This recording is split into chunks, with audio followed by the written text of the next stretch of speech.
രോഹിത് ശർമ്മയുടെ ഏകദിന കരിയർ അവസാനിക്കുകയാണോ? ലോർഡ്സിലെ മത്സരം ഹിറ്റ്മാന്റെ അവസാന ഒഡിഐ ആകുമെന്ന ആഭ്യൂഹങ്ങൾക്കിടെ ഇന്ത്യൻ ക്രിക്കറ്റിൽ വലിയ ട്വിസ്റ്റാണ് പുറത്തുവരുന്നത്. സെലക്ടർമാർക്ക് നേരിട്ട് നിർദ്ദേശം നൽകിയിരിക്കുകയാണ് BCCI എന്ന റിപ്പോർട്ടാണ് ഇപ്പോൾ പുറത്തു വന്നിരിക്കുന്നത്. എന്താണ് ആ നിർദ്ദേശം? ശരിക്കും രോഹിത്തിന്റെ ഭാവി എന്താണ്? ടെസ്റ്റ് T20 ഫോർമാറ്റുകളിൽ നിന്ന് ഇതിനകം വിരമിച്ച രോഹിത് ശർമ്മയുടെ അവസാന ലക്ഷ്യം 2027 ഏകദിന ലോകകപ്പാണ്.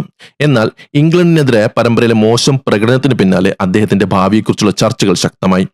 റിപ്പോർട്ടുകൾ പ്രകാരം കഴിഞ്ഞ 8 ഇന്നിംഗ്സുകളിൽ വെറും 241 റൺസ് മാത്രമാണ് രോഹിത്തിന്റെ സമ്പാദ്യം. ശരാശരി 30-നടുത്തും സ്ട്രൈക്ക് റേറ്റ് 89-ൽ താഴെയുമാണ്. ഈ പ്രകടനം ചില സെലക്ടർമാരെ തൃപ്തിപ്പെടുത്തിയിട്ടില്ലെന്നും 2027 ലോകകപ്പ് വരെ കാത്തിരിക്കേണ്ടതില്ലെന്ന അഭിപ്രായം അവരുടെ ഭാഗത്തുനിന്നുണ്ടായെന്നുമാണ് റിപ്പോർട്ടുകൾ പറയുന്നത്.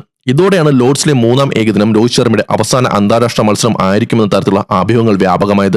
എന്നാൽ ഇതേ സമയത്ത് മറ്റൊരു വലിയ റിപ്പോർട്ടും പുറത്തുവന്നു.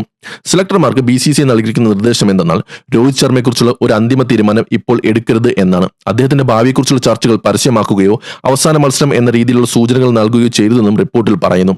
അതിലും പ്രധാനമായി BCCI സെക്രട്ടറി ദേവ്ജിത്ത് സൈക്യ ഔദ്യോഗികമായി തന്നെ വിരമിക്കൽ അഭ്യൂഹങ്ങൾ തള്ളി. ലോർഡ്സിലെ മത്സരം രോഹിത് ശർമ്മയുടെ അവസാന ഏകദിനമല്ല. അദ്ദേഹം വിരമിക്കുന്നതിനെക്കുറിച്ച് BCCIയിൽ യാതൊരു ചർച്ചയും നടന്നിട്ടില്ല.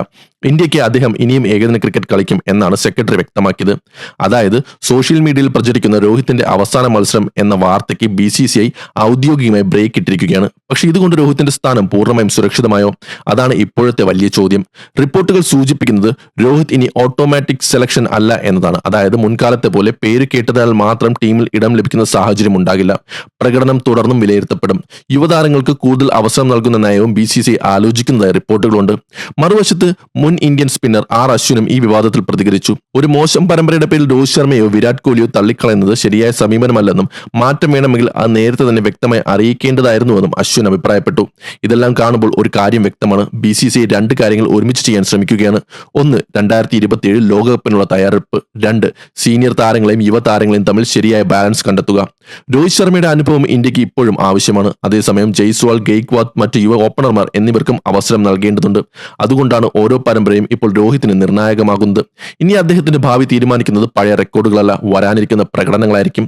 ഇനി ചോദ്യം പ്രേക്ഷകരോടാണ്. രോഹിത് ശർമ്മയെ 2027 ലോകകപ്പ് വരെ ഇന്ത്യ നിലനിർത്തണോ, അല്ലെങ്കിൽ യുവതലമുറയ്ക്ക് ഇപ്പോൾ തന്നെ മുഴുവൻ അവസരവും നൽകണോ?